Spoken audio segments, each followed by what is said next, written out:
He's back, but he's leaving again. Just back for a little.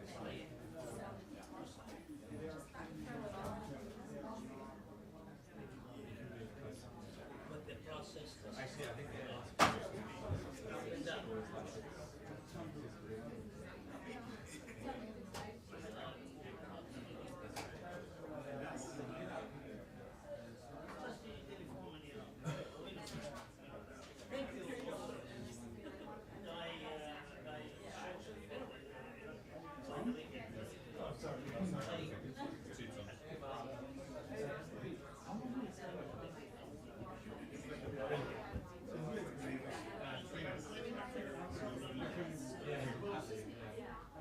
I'm just filling in. Yeah, it's very good. That's DC. I get 12 days.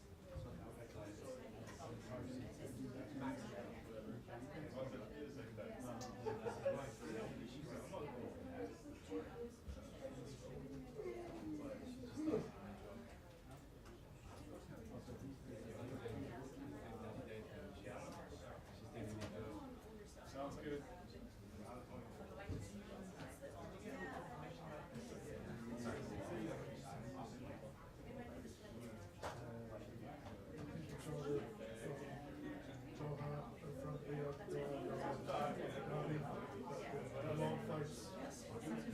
We don't have that. I don't know if anybody else. Yeah. I just got it.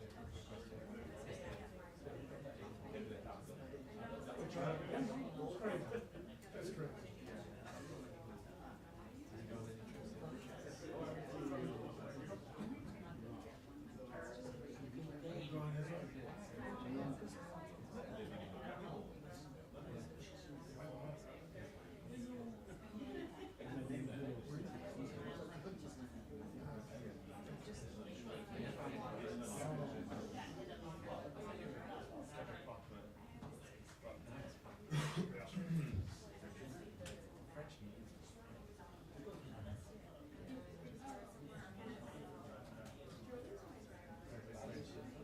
Seems a little petty.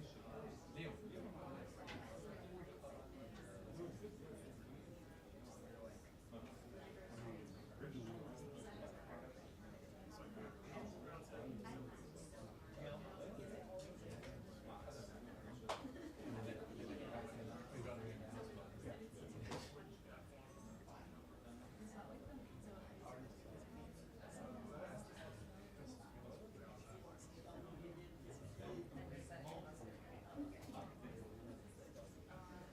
Alrighty. Anyway, good to see you. Yep.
215 or 250? 250, 215. Thank you. Relax.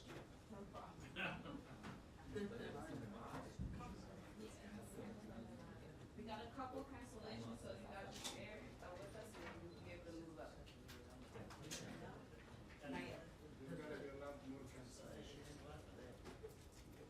Yeah, that may very well happen, so, I'll be back in.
2:14 and it's at 2:15.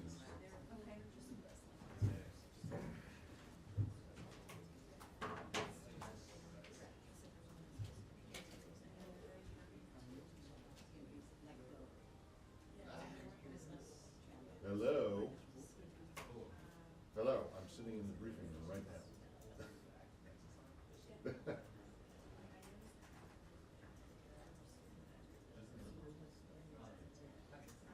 Okay.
Oh, they're just getting up. I thought they were standing for me. They're moving. Thank you, ma'am. Oh, gosh, no. Did I come in too quickly? Maybe I did, for a change, but not too quickly technically, obviously. Busy day. Turn these phones off.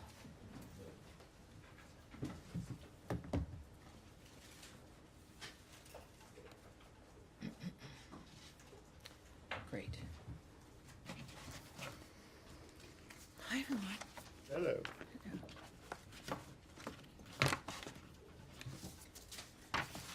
All right. Thanks for being here. And for everyone watching at home, thank you very much. And for C-SPAN covering this, always live, which I appreciate. Alrighty, so obviously a little bit of an announcement. Happy 100 days. I know this was on your calendar, wasn't it? It should be. Happy 100 days, everyone. Just hours after President Trump took the oath of office, Secretary of State Marco Rubio was confirmed in a historic bipartisan vote of 99-0. From day one, he got right to work, and I can certainly attest to that. As I said in my first briefing, Secretary Rubio promised to deliver a foreign policy grounded in President Trump's vision, one that would make America stronger, safer, and more prosperous. 100 days later, that promise is being kept. Secretary Rubio has returned the department to the fundamentals of diplomacy, engaging in the persuasion and power of face-to-face meetings around the globe, reminding our partners that being friends with the United States brings benefits that improve the quality of everyone's lives. Here at the State Department, we are rewarding performance based on merit, demanding accountability for every tax dollar spent, and ensuring every policy serves the interests of the American people. To restore integrity and results-driven foreign assistance, the Department and USAID have saved the American taxpayers billions of dollars by ending outdated and misaligned foreign aid programs. Instead, we are prioritizing core U.S. policies. That includes the life-saving response in Uganda, where more than 75 American experts worked hand in hand with local officials to officially end Uganda's 2025 Ebola outbreak, a tremendous global health achievement. The Secretary has traveled extensively, and don't I know it, to 15 countries, deepening U.S. diplomatic ties and securing major foreign policy wins, from Panama's decision to withdraw from China's Belt and Road Initiative to his leadership in bringing Ukraine and Russia to the table to discuss a path towards peace, leading the nations closer to peace than ever before. His efforts to protect our homeland are having a global impact. We've designated 6 violent Mexican cartels, along with TDA and MS-13, as foreign terrorist organizations to block their financial networks and bar their entry into the United States. Our border is more secure than ever, and illegal crossings at our southwest border have dropped by 95% since 2024. This is due to President Trump's leadership and Secretary Rubio's historic action to secure agreements with Guatemala, Panama, and El Salvador to intercept and deport illegal aliens who enter their territories. And to further build regional peace, Secretary Rubio signed a declaration of principles between the Democratic Republic of Congo and Rwanda, launching a pathway to stability in the region. In the Middle East, he is actively working with Israel, Arab partners, and the European Union to shape post-war governance in Gaza and lay the groundwork for Arab-led reconstruction efforts, aligning with President Trump's long-term vision for peace in the region.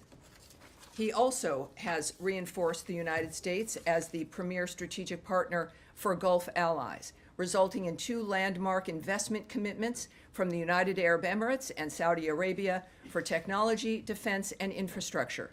Those deals total $2 trillion in investments. We've also brought Americans home. Through diplomacy, we've helped secure the release of dozens of unjustly detained U.S. citizens, bringing them back to their families where they belong. We've reinstated Cuba as a state sponsor of terrorism, sanctioned Iran's shadow oil fleet and Houthi financiers, as well as designated the Houthis as a foreign terrorist organization. These steps send a clear message. Under this administration, there will be consequences for supporting terrorism. 100 days in, the results are undeniable. This is American diplomacy the American people deserve: decisive, accountable, and unapologetically America first.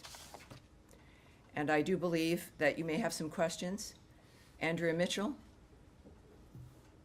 who is now surprised. Hi, good afternoon. Andrea Mitchell. It was all set up. She is, she was thinking she had some extra time, but this afternoon, it's morning somewhere. In Los Angeles, it's the morning. In Hawaii, it's very early. What can I do for you?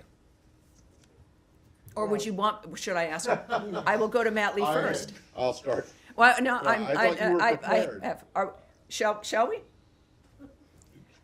Finally, Finally, I'm asking the questions. finally did. All right, here's what we'll do. We will go with Well- Matt, and then I will come back to you. I just have two very brief. You set that up as who set I this did up. not. All right, sir. Wait a second. And now I've missed you. Everyone missed you. It was Yes, I'm notably sorry I different was here in the away. room with you gallivanting around London for some reason. But here we are now. Waiting We're for all the together. secretary who never showed up. Well. But anyway, so listen, since last week, since I was away last week, and I know this came up last week, but I just want to try and get a fine point, put a fine point on it, which is that tomorrow is the 50th anniversary of the fall of Saigon, and the end of the Vietnam War. There have been reports that the U.S. has instructed or otherwise advised U.S. diplomats in Vietnam not to attend commemoration ceremonies. Is that true? Because the answer that we keep getting is that the U.S. and Vietnam are strong partners, and this, and they invited people, but there's no decision one way or another. So, is it correct that they've been told or advised not to attend? Well, you know, as well as most people here, if not even better, after decades, that I'm not going to discuss conversations that we've had with our diplomats here or overseas. But I will, in the event people are curious about the answer you expect, I will provide you an answer, and everyone else as well. The United States and Vietnam have a robust bilateral relationship, and we are committed to deepening and broadening those ties. We look forward to working with the Vietnamese government and the people of Vietnam to address shared challenges and opportunities. And considering, again, half a century ago, when that ended, we now, of course, have a generation, my generation, that it is amazing to be able to say that, to have this relationship with Vietnam as a good relationship and one that is bilateral and robust. So that is a very good example of what can happen over the time of about 50 years. Okay. Did you have a second question? Well, yeah, but just on this, I mean, so Sure. are U.S. diplomats going to be participating in these? You know, I'm not going to answer that question. I'm not going to discuss what has been suggested or not suggested or communications with our allies and or our diplomats in foreign countries. Yes, sir. Thanks. Thank you. I have two questions. The first, there's reporting today that 4,000 visas for students with criminal records were revoked in the first 100 days of the administration. That's a number that's higher than we've seen before, so I wanted to see if I could get more fidelity on that, and then I had a different topic. Well, I know that consular affairs and the State Department do not discuss the details of visas. We do not provide statistics. We do not discuss numbers. And so I would just remind people that certainly I wouldn't comment on a number that has been printed somewhere. What I can tell you is that it's something that we don't provide. And then separately, there's reporting that Iraq has arrested an ISIS suspect linked to the New Orleans terror attack on New Year's. Is the state have any comment on that or any participation? I spoke with the secretary a little earlier. I did not ask him about that, so let's take that back. And I certainly would hope to speak with him again and can ask him that, and we'll get that back to you, certainly. And now, Andrea Mitchell. Yes. I wanted to ask about Ukraine. Okay. Russia has continuously been bombing Ukraine, Kyiv the other day, more bombing overnight, after calling for a ceremonial ceasefire, a 3-day ceasefire next week to honor, so they can celebrate and honor their World War II victory, but they have still not agreed, I believe almost 50 days since it was first proposed, to the ceasefire, the 30-day ceasefire that Ukraine has accepted. And now, as well, Foreign Minister Lavrov, in an interview, has said that the Russian position includes the demilitarization, he says denazification, which is a false statement, but the demilitarization of Ukraine as part of their agenda, as well as the lifting of sanctions, withdrawing lawsuits, canceling arrest warrants, and the like. First of all, the U.S. reaction to the continual bombing in Ukraine by Russia, and second of all, the Russian demand for demilitarizing. Would the U.S. ever consider requiring the demilitarizing of Ukraine as a condition of a peace plan? Well, I can't and would not discuss what the options were or what's on the minds of our diplomats. And I understand, and I hear from people outside of this briefing room and certainly from all of you, and it's your job to ask. But that is not something we can do. It's harmful to get ahead of what our experts, what our diplomats, what the Secretary of State, what the President of the United States, the most powerful people in the world meeting to find a resolution to this. And discussing it or speculating does not help. It increases, I think, fear and confusion. So I won't do that. But I do have something I can tell you that the Secretary said to me about the situation just a short time ago, Andrea Mitchell. We are now at a time where concrete proposals need to be delivered by the two parties on how to end this conflict. How we proceed from here is a decision that belongs now to the President. If there is not progress, we will step back as mediators in this process. Well, he said on Meet the Press that this week was going to be pivotal. No, sure. I'm This sounds like a paraphrasing. pivotal statement to me. Yeah, so is there some sort of a time frame? Well, to he what said he's now. just said? He said now is the time where concrete proposals need to be delivered by the two parties in the conflict. And if there is not progress, which we leave, of course, I'm not going to speculate on what that timeline means to the President or to the Secretary. But that is a very distinct statement from the Secretary. Both the Secretary and the President are very transparent men, and the American people have been watching this process openly, which itself is kind of a new experience. But that is what he said to me just a little bit ago. Can you All right. speak to his level of frustration with the process? It seems to be reflected in his statement. I will not channel the Secretary. He again, is very available. And he has been, again, you saw him this weekend on television, and he's a very clear, often unguarded, transparent man who cares about the nature of what is transpiring on this planet in a very unique position to make a difference. And that is what he wants to do. Yes, sir. Thank you, Tammy. Just to follow up on what the Secretary has said, you quoted him as saying concrete proposals need to be delivered by both sides. Proposals on what? Well, obviously, to end the conflict. So you expect, It's about what they've been working toward is a ceasefire, a complete, full, durable ceasefire, right? Not a 3-day moment so you can celebrate something else. A complete, durable ceasefire and an end to the conflict.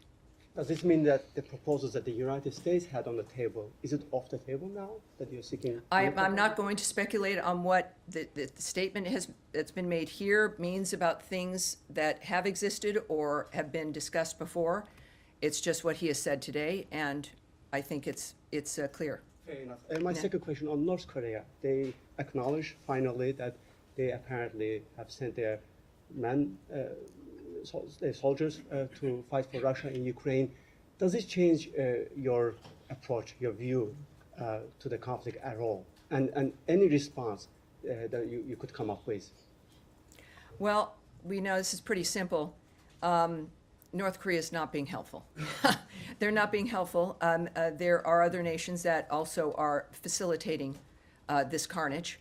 and their actions make it possible to continue. Third countries, like North Korea, have perpetuated the Russia-Ukraine war, and they bear responsibility for it. We continue, North Korea, I'm speaking about North Korea, and other third countries, like North Korea. We continue to be concerned by North Korea's direct involvement in the war, North Korea's military deployment to Russia, and any support provided by the Russian Federation to the DPRK in return must end. Russia's training of North Korean soldiers directly violates Security Council resolutions 1718, 1874, and 2270, which collectively impose a broad prohibition on providing or receiving military training or assistance to or from the DPRK. All right? Yes, sir. Go ahead. Yes, sir. Thank you. On the Middle East, UN Rights Chief Volker Turk today called for concerted efforts to end the Israeli blockade of the Gaza Strip, and Amnesty International accused Israel of committing a live-streamed genocide against Palestinians. We heard President Trump on Friday acknowledge the suffering of people in Gaza and the need for aid to go in. What is the department's view of the ongoing blockade, and will the Secretary push to lift it? And I have a second question. President Trump said just a few days ago that there is a very big need for medicine and food regarding, of course, Gaza and Gaza aid, and that we are taking care of it. And again, within the framework of the negotiations, the actions, the efforts, as we've discussed, I think every briefing, which is appropriate.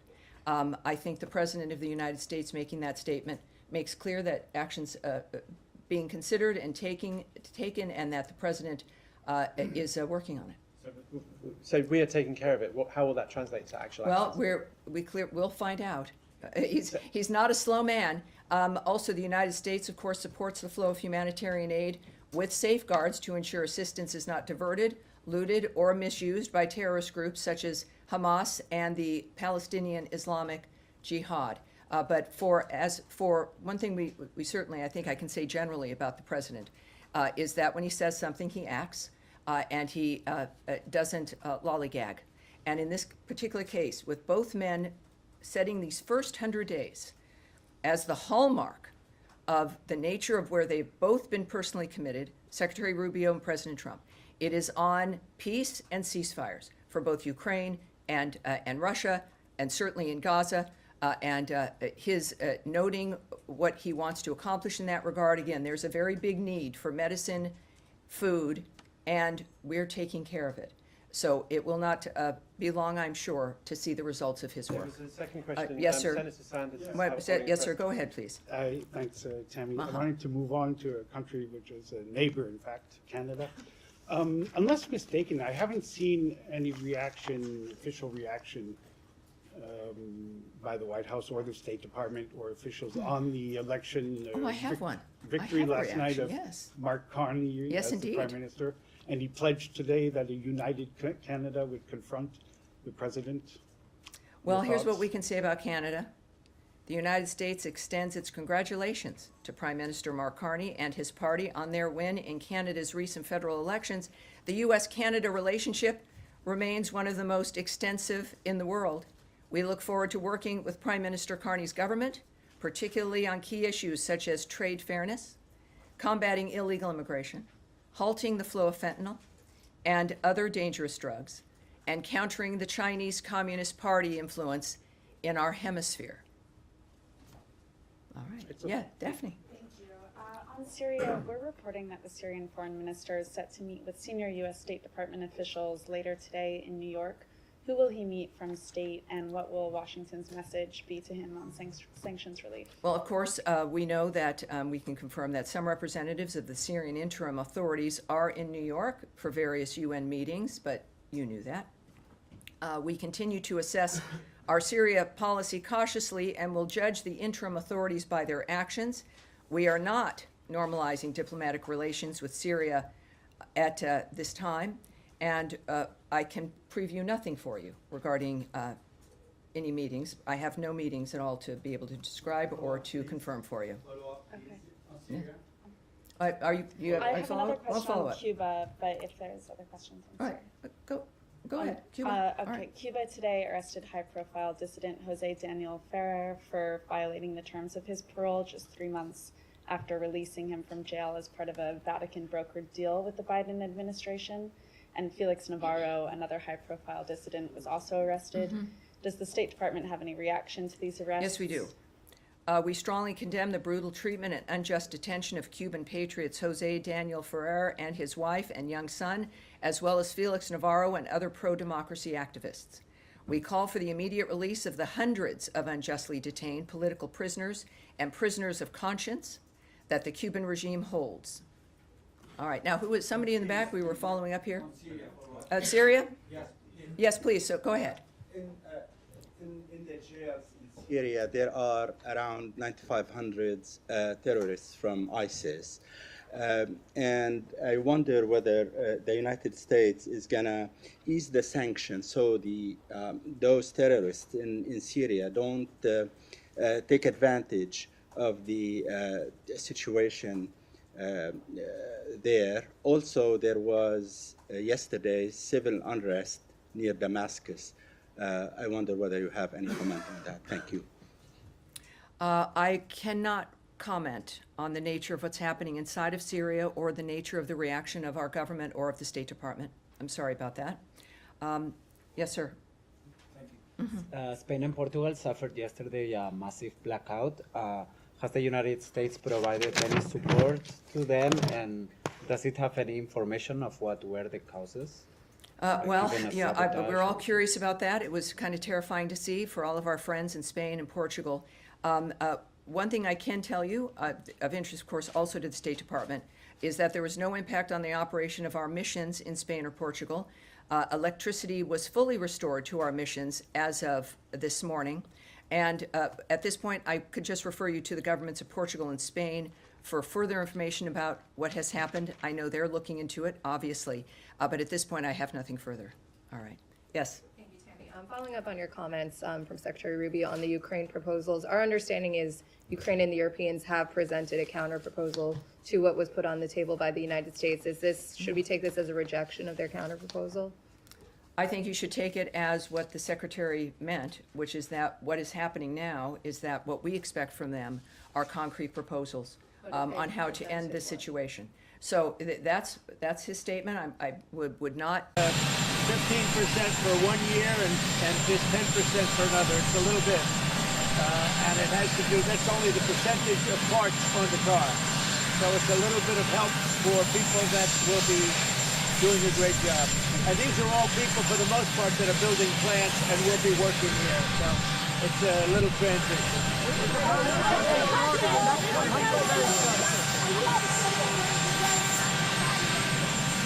Go ahead, what? India's coming along great. I think we'll have a deal with India.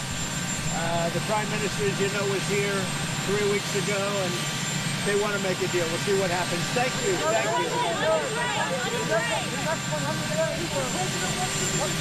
you.